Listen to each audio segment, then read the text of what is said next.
आज मैं इस वीडियो में आपको कुछ ऐसी टिप्स बताऊंगा जो कि आपको online as well as self study करने में काफी हेल्प करने वाले हैं। अगर आपको कोई ये बोले कि मेरी वीडियोस देख लो और खुद मेहनत मत करो लेकिन मैं आपको टॉप करवा दूंगा, आप वहां से यूटर्न ले लेना भैया, गलत गली में आ गए हो। डंबल मैं उठाऊंगा तो बॉडी मेरी बनेगी, तुम्हारी नहीं। जिसको अचीव करना है संघर्ष भी उसी को करने पड़ेंगे। एक दिन में सिलेबस कंप्लीट करने की कोशिश करोगे कुछ नहीं हो पाएगा, क्योंकि जितनी बार आप रिवाइज करोगे उतनी बार आपको चीजें अच्छे से याद होती जाएंगी। A focused fool can accomplish more than a distracted genius.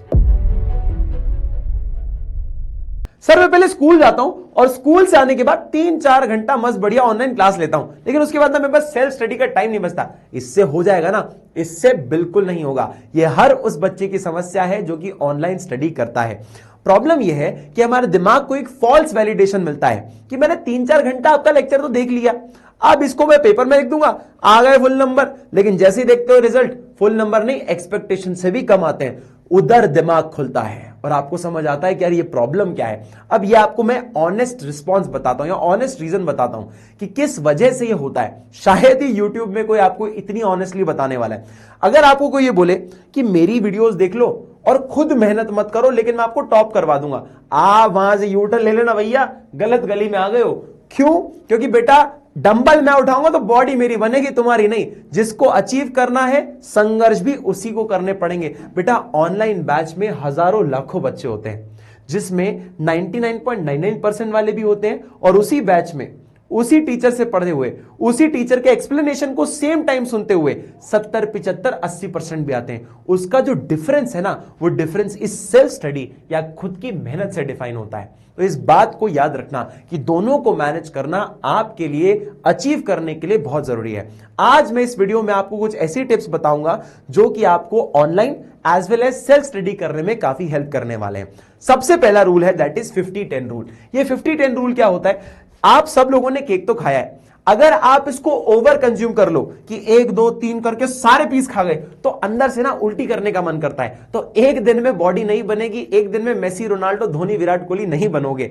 एक दिन में सिलेबस कंप्लीट करने की कोशिश करोगे कुछ नहीं हो पाएगा। उसी प्रकार अगर आप इसको स्लोली पोर्शन में कंप्लीट करोगे तो शायद आपकी इफेक्टिवनेस और मजा भी आपको ज्यादा है। तो 50-10 रूल ये कहता है, साइंटिफिक स्टडी के अनुसार 45 मिनट्स तक आपका सबसे बेस्ट फोकस होता है। ठीक है, इसीलिए शायद आपके स्कूल के अंदर और कॉलेज के अंदर आपके पीरियड्स भी 30, 35, 40, 45 मिनट्स के होते हैं। ठीक है, अब पॉइंट ये है 50 मिनट्स के अंदर आप अपने फुल फोकस के साथ पढ़ो। फिर आप ले लो 10 मिनट का ब्रेक, भले चाय पी लो, थोड़ा सा घर में घूम लो, किसी से बात कर लो, क्योंकि आप जब किसी चीज के लिए ब्रेक लेते हो आप अपने आप को री एनर्जाइज करते हो और फिर से आप 1 घंटा या 50 मिनट्स अपना पूरा फुल फोकस देने के लिए रेडी होते हो। तो ये 50-10 रूल जो है वो आपकी एफिशिएंसी को बढ़ाएगा और स्लो पोर्शंस में आपको एक ग्रेटर माइलस्टोन की तरफ लेकर जाएगा। तो एक लॉन्ग टर्म इन्वेस्टमेंट है लेकिन एक काफी कारगर होता है। तो भैया 50 मिनट फुल फोकस के साथ पढ़ो, 10 मिनट का ब्रेक लो, अपने आप को री एनर्जाइज करो, फिर से फुल फोकस के साथ पढ़ाई चालू करो। दूसरा पॉइंट ये कहता है रिवाइज आफ्टर एवरी क्लास।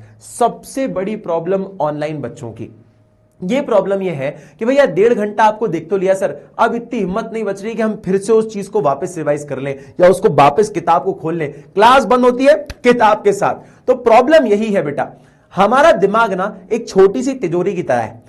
कोई ज्यादा सामान ठूसने की कोशिश करोगे ना तो इस जगह से वो सामान निकलने लग जाएगा। अनलेस आप सेम चीज को बार बार रिकॉल करते रहोगे तो आप उस चीज को कभी नहीं भूलने वाले। कभी आपने इमेजिन किया है कोई इंसान सड़क चलते आपको दिखा और आपसे उसकी एक बार मुलाकात हुई थी तो आप उसको हमेशा रियलाइज करने लगते हो, अरे देखा लग रहा है कहीं से, अरे यार इसका नाम क्या था, शिट यार, क्योंकि आप उसको बार बार नहीं मिले, आपने उसका नाम बार बार रिकॉल नहीं किया तो आपको याद करने में दिक्कत होती है। सेम उसी प्रकार आपका सिलेबस भी होता है। अब साल में एक बार किताब खोलोगे तो पूरी किताब थोड़ी याद हो जाएगी, तो आप बार बार उसको रिवाइज करो और स्पेशली हर क्लास की बात करो, क्योंकि जितनी बार आप रिवाइज करोगे उतनी बार आपको चीजें अच्छे से याद होती जाएंगी। थर्ड रूल ये कहता है कि प्रैक्टिस करो, सिर्फ और सिर्फ लेक्चर्स मत देखो। ये मैं आपको पहले ही बता चुका हूं, सिर्फ लेक्चर देखने से अगर सब कुछ हो रहा होता तो ऑब्वियस ही बात है भैया आपके इस पूरे बिजनेस की कोई दिक्कत ही नहीं होती। प्रॉब्लम यही है, लेक्चर तो सब लोग देखते हैं लेकिन प्रैक्टिस जो करता है ना, फायदा सिर्फ उसी को मिलता है। स्पेशली जिस सब्जेक्ट में आप हो, जिस कोर्स में आप हो, इसमें अकाउंट्स आता है, इसमें बिजनेस है, इसमें इकोनॉमिक्स है और इसमें मैथ्स भी है। कई लोग मैथ्स भी करते हैं। भाई मैथ्स को देखकर सॉल्व कर लोगे, लेकिन जब तक पेन पेपर नहीं उठाओगे तब तक उसकी प्रैक्टिस नहीं कर सकते हो आप। उसी प्रकार 12 मिनट में जो अकाउंट्स का क्वेश्चन सॉल्व होना चाहिए, पहली बार अगर तुम एग्जाम में जाके लेजर्स बनाओगे और पूरा स्टेटमेंट बनाओगे, तुम पहली बार इतना स्लोली बनाने लगोगे क्योंकि तुमने प्रैक्टिस ही नहीं करी, तुम्हारे 12 मिनट तो सिर्फ डब्बे बनाने में चले गए।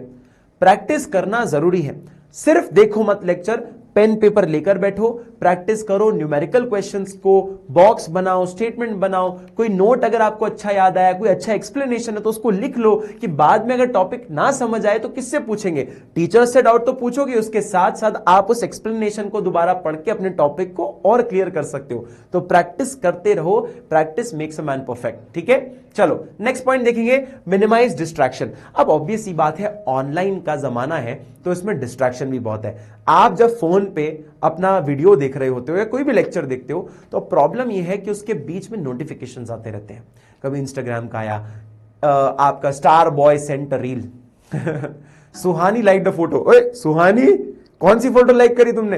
ये डिस्ट्रैक्शन सबको होगा, कोई फॉलो करेगा, कोई अनफॉलो करेगा, कोई लाइक करेगा, कोई कमेंट करेगा। अरे ये लेक्चर के बाद भी हो सकता है, उसी टाइम पर जाकर करने लग गए तो भैया आप पूरा डिस्ट्रैक्ट हो गए, उस कोर्स से, उस सब्जेक्ट से, उस टॉपिक से तुम अलग हो जाओगे। प्रॉब्लम यही है। शायद तुमने इंस्टाग्राम पे ये चीज देखी होगी कि भाई अपने दोस्तों को रील दिखाता है और देखता है तो एक्सीडेंट हो गया था, एम्बुलेंस को कॉल करना था। ये ब्रेन रॉट हो रहा है आपका।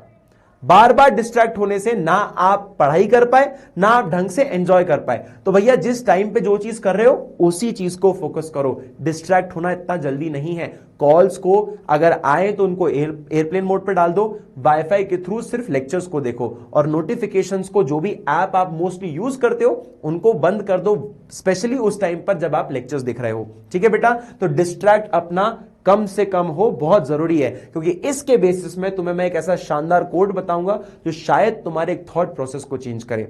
हमारे पास नेक्स्ट पॉइंट है बेटा, use peer study for difficult topics. क्या होता है, ज्ञान बांटने से बढ़ता है, ज्ञान बांटने से कम नहीं होता। तो जैसे टीचर्स एक सब्जेक्ट के मास्टर होते हैं, उसका रीजन यह है कि बार बार सेम चीज कई सारे लोगों की सॉल्व करके, डाउट्स को सॉल्व करके हम उसके मास्टर्स बन जाते हैं। जब आप कोई चीज को अच्छे से जानते हो, पहचानते हो, किसी से आप सुनो और या किसी को बताओ, इससे आपका टॉपिक की नॉलेज और ज्यादा बढ़ जाती है। उस नॉलेज को आपका दिमाग बहुत अच्छी तरीके से सेव करता है कि भैया बाद में अगर कोई पूछेगा तो मुझे बताना रहेगा ये चीज, तो आपका दिमाग उसको कोर मेमोरी में सेव कर लेता है। तो जब आप लोगों के साथ स्टडी करते हो और उनको स्पेशली जब पढ़ाते हो तो आपकी नॉलेज और बढ़ जाती है। दैट इज वाई टॉपर्स के पास सब लोग डाउट पूछने जाते हैं, and that is why they are toppers, क्योंकि बार बार वो सेम चीज दूसरों को भी समझाते हैं। पहले खुद समझते हैं फिर दूसरों को समझाते हैं। ये कुछ ऐसे पॉइंट्स हैं जो कि आपकी online as well as self study को कोऑर्डिनेट करेगा और आपको दोनों को मैनेज में मदद करेगा। ठीक है, अब एक लास्ट कोड जो मैं आपको बताने जा रहा हूं, शायद इसको सुनकर आप लोग ऐसे बिलीव करोगे कि भैया ये शायद हमें ऐसी नीड थी बहुत समय से कि एक थॉट प्रोसेस मिल जाता तो सारी क्लैरिटी आ जाती। नाउ बहुत सारे लोग जीनियस होते हैं और बहुत सारे लोग फूल्स होते हैं। What is this code? A focused fool can accomplish more than a distracted genius. इसका मतलब यह है कि एक पागल व्यक्ति शायद एक ऐसे जीनियस से ज्यादा अचीव कर ले जो कि डिस्ट्रैक्ट ना हो। एक जीनियस अगर डिस्ट्रैक्ट हो जाएगा ना तो जीवन में कुछ अचीव नहीं कर पाएगा, और भले गधे से गधा व्यक्ति हो लेकिन फोकस्ड है तो अपने जीवन में बहुत माइलस्टोन्स को अचीव कर सकता है। बाकी समझदारों को इशारा काफी है। Love you all and see you in the next video.